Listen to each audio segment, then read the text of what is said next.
Novel محبت کی شرارت، رائٹر امرین انصاری۔ وہ سامنے بہتے ہوئے پانی کو دیکھ کر جہاں ڈر رہی تھی وہیں پیچھے ہٹنے کا بھی کوئی راستہ نہیں تھا۔ ایک نظر اس نے اپنے ساتھ کھڑے انسان کو دیکھا جس کے چہرے پر ڈر کا کوئی نام و نشان نہیں تھا۔ مان اب ہم کیا کریں گے؟ اس کے ہاتھ پر گرفت مضبوط کرتے ہوئے پوچھ رہی تھی۔ مان نے ایک نظر اسے دیکھا جو سارا پھیلاوا بکھیر کر اب معصوم بن رہی تھی۔ تم بس اتنا یاد رکھو کہ میری جان کہ یہاں سے تو بچ کر نکل ہی جائیں گے، پر پھر تمہیں مجھ سے کون بچا پائے گا؟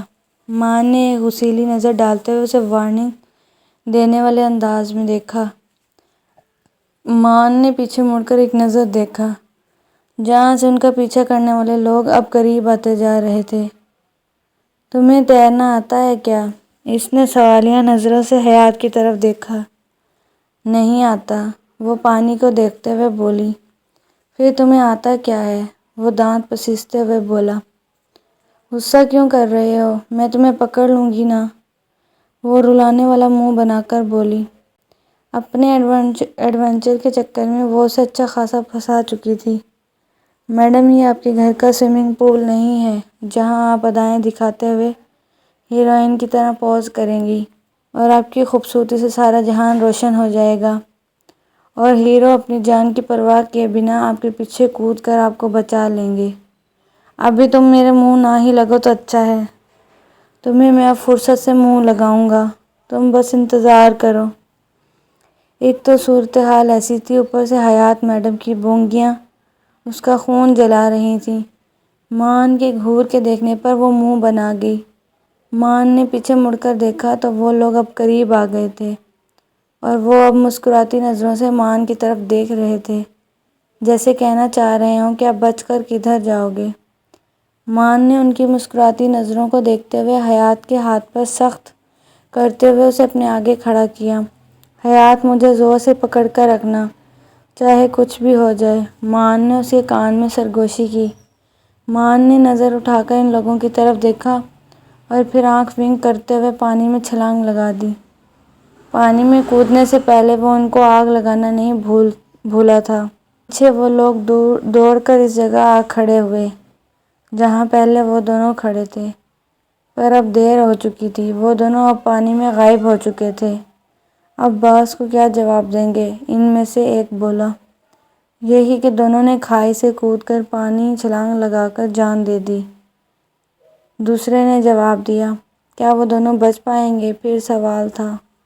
پتہ نہیں، کیونکہ اس پانی کے بہاؤ میں ان کا بچ پانا مشکل ہے۔ چلو اب یہاں تو نہیں کھڑے رہ سکتے۔ کچھ دیر وہ وہیں کھڑے رہے، ان کے دیکھنے کی کوشش کر کے چلے گئے۔ مان نے جب پانی میں چھلانگ لگائی تو اس نے حیات کو زور سے قریب کر لیا، کیونکہ وہ تیرنا نہیں جانتی تھی تو پانی میں کہیں ڈوب نہ جائے، پر پانی میں گرتے ہی وہ اس سے الگ ہو چکی تھی۔ جنوری کے مہینے میں پانی بھی برف جیسا تھا۔ مان کو پانی میں گرتے ہوئے بھی ذہن میں بس حیات کا خیال تھا کہ ٹھنڈ میں اس کا حال کیا ہوگا۔ مان کو تیرنا آتا تھا، پر پانی کے تیز بہاؤ کی وجہ سے وہ تیر نہیں پا رہا تھا۔ وہ بامشکل تیر کر خود کو کنارے تک لایا اور حیات کو پانی میں ادھر ادھر ڈھونڈنے لگا، پر وہ کہیں بھی نظر نہیں آ رہی تھی۔ پانی میں حیات کو تلاش کرتے ہوئے آوازیں دے رہا تھا، شاید اس کی آواز سن کر وہ رسپانس کر دے، پر وہ اسے پانی میں کہیں بھی نہیں مل رہی تھی۔ مان کو اب تشویش ہونے لگی تھی۔ وہ کپڑے گیلے ہونے کی وجہ سے بہت ٹھنڈ محسوس کر رہا تھا اور ساتھ سوچ رہا تھا کہ حیات کا حال کیا ہوگا۔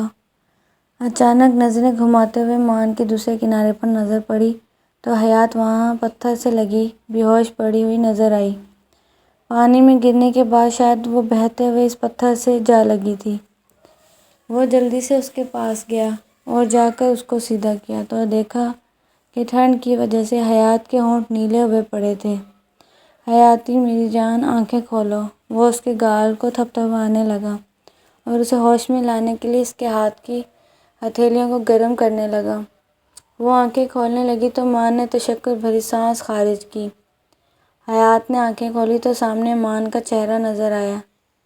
مان، ہم جنت میں ہیں کیا؟ ہوش میں آتی حیات کی بونگیاں شروع ہو چکی تھیں۔ اتنے ٹف ٹائم میں بھی حیات کی اس بونگی پر مان کے چہرے پر مسکراہٹ آ گئی۔ نہیں میری حیاتی، ہم پانی میں ڈوب کر مرنے سے بچ گئے ہیں، پر اگر تھوڑی دیر اور ادھر رہے تو ٹھنڈ سے ضرور جنت میں پہنچ جائیں گے۔ مان نے اسے اٹھاتے ہوئے سینے سے لگایا۔ مان اتنی ٹھنڈ ہے، کمبل دے نا مجھے۔ حیات نے معصومیت سے کمبل کی فرمائش کی تو مان نے حیران کن نظروں سے اپنی بیوی کو دیکھا۔ سچ میں حیات، وہ تو حیات کی ڈیمانڈ ہی ہضم نہیں کر پا رہا تھا۔ حیاتی میری جان، کہیں پانی تمہارے دماغ میں تو نہیں گھس وس گیا؟ ہوش کرو اور دیکھو کہ ہم کہاں ہیں۔ مان نے ٹٹولتی ہوئی نظروں سے حیات کو دیکھا۔ اسے کے لیے نہ کہہ رہی ہے، پر اس کی شکل دیکھ کر مان کو یقین ہو گیا کہ اس کی بیوی خواب میں ہے۔ حیات نے خاموش نظروں سے اپنے چاروں طرف دیکھا اور جب اوپر کی طرف دیکھا جہاں سے وہ پانی میں کودے تھے تو اس کے دماغ کو ہوش دلانے پر وہ ہوش میں آ گئی اور مان سے چپک گئی۔ مان نے اپنی اتنی اوپر سے مجھے دھکا کیوں دیا تھا؟ مان نے جب دیکھا کہ حیات کے حواس قائم ہو گئے ہیں تو ایک دفعہ اس نے پھر شکر کیا، لیکن اس کی انگلی بات سن کر وہ سر پکڑ کر رہ گیا۔ واٹ، میں نے کب تمہیں دھکا دیا؟ بیوقوف لڑکی، تمہیں خود سے لپٹا کر جمپ کیا تھا، ورنہ وہ تمہارے رشتے دار ہم دونوں کو اٹھا کر لے جاتے اور اپنے اس بالی ووڈ کے سستے ولن باس کے آگے پھینک دیتے اور کہتے بوس ہم نے آپ کو خوش کیا۔ مان نے خوشی سے اس کی عقل پر ماتم کیا۔ بس بس رہنے دے مان، صفائیاں نہ دے۔ وہ ہاتھ جھاڑتے ہوئے اٹھ کھڑی ہوئی اور مان نے اسے افسوس بھری نظروں سے دیکھا جو غلط جگہ پر بیوی کا صحیح رول ادا کر رہی تھی۔ صبر کی گھونٹ بھر کر وہ بھی اس کے ساتھ اٹھ کھڑا ہوا۔ مان نے ایک نظر حیات کو دیکھا جو اپنا دوپٹہ وہیں چھوڑے آگے بڑھنے کی تیاریوں میں تھی۔ ارے رکو میری کاجول، مان نے حیات کو آواز دی۔ وہ جو ابھی 2-3 قدم آگے بڑھی تھی، مان کے آواز دینے پر اس کی طرف دیکھنے لگی۔ مان نے آگے بڑھ کر اسے دوپٹہ دیا اور اس کی آنکھوں میں دیکھتے ہوئے کہنے لگا ابھی اسے خود پر اوڑھے رکھو، جب تک ہم رہنے کے لیے کوئی جگہ نہیں ڈھونڈ لیتے پھر بے شک جو مرضی اتار لینا۔ مان نے حیات کے قریب آتے ہوئے غمگین لہجے میں کہا تو وہ شرم سے لال ہو گئی۔ انتہائی بے شرم ہیں آپ، وہ خفت مٹانے کے انداز میں بولی۔ اپنی بے شرم میں تمہیں فرصت سے بتاؤں گا۔ چلو ابھی، رات ہونے سے پہلے ہمیں کسی محفوظ جگہ پر پہنچنا ہے۔ مان نے اس کا ہاتھ پکڑا اور وہ آگے بڑھنے لگا۔ یہ سوات کا کوئی علاقہ تھا جہاں وہ اونچائی سے پانی میں گرے تھے پر خوش قسمتی سے بچ نکلے تھے، اور یہ حادثہ بھی اس لیے ہوا تھا یہاں وہ ہنی مون کے لیے آئے تھے اور ابھی یہاں ان کا تیسرا دن تھا۔ پھر یہاں کے ایک سردار کے بگڑے بیٹے سے مان کا جھگڑا ہو گیا، پھر رہی سہی کسر اس کی بیوی نے اس کی غیرت پر سوار اٹھا کر پوری کر دی۔ وہ حیات کو لیے گھوم رہا تھا کہ سردار کے بندے اس کے اٹھانے ان دونوں کو پکڑنے آ گئے۔ وہ اکیلا ہونے پر انہیں ہینڈل کر لیتا پر حیات کے ساتھ ہونے پر وہ رسک نہیں لے سکتا تھا، اس لیے بھاگتے ہوئے وہ یہاں آ پہنچے۔ آگے بڑھتے ہوئے وہ بے شمار درختوں کے بیچ سے گزر رہے تھے۔ مان، کیا ہم کسی جنگل میں پھنس گئے ہیں؟ حیات کی آواز میں خوشی کا عنصر تھا، پر تمہاری آواز سے تو لگ رہا ہے جیسے تمہیں خوشی ہوئی ہے جنگل میں پھنس کر۔ مان نے اسے مڑ کر دیکھا۔ ہاں نا، کیسا فلمی سین ہو گیا نا میری زندگی میں، ہیرو اور ہیروئن کسی جنگل میں جب پھنس جاتے ہیں، کتنا رومانٹک ہے نا، وہ چہکتے ہوئے اسے بتا رہی تھی۔ مان نے اسے ایک نظر دیکھا۔ بھیگے ہوئے کپڑے جسم سے چپکے ہوئے تھے، بلیک سلیو لیس شرٹ میں اپنی سفید رنگت کے ساتھ وہ دوپٹے سے بالکل بے نیاز اس کے سامنے کھڑی تھی۔ ٹھنڈ سے اس کی گالوں میں سرخی ہو گئی تھی اور تیکھی ناک بھی لال تھی، ہونٹ ہلکے ہلکے اب نیلے تھے۔ وہ گھومتے ہوئے مان سے تصویریں بنوانے کے لیے اپنا کوٹ اتارا تھا اور مان کو بھی اتروا دیا تھا۔ وہاں سے بھاگتے ہوئے وہ جلدی میں کوٹ وہیں چھوڑ آئے اور اب وہ آتش فشاں بنی اس کے سامنے کھڑی تھی۔ مان نے سانس خارج کی جسے وہ برداشت کرنے کی کوشش کر رہا تھا،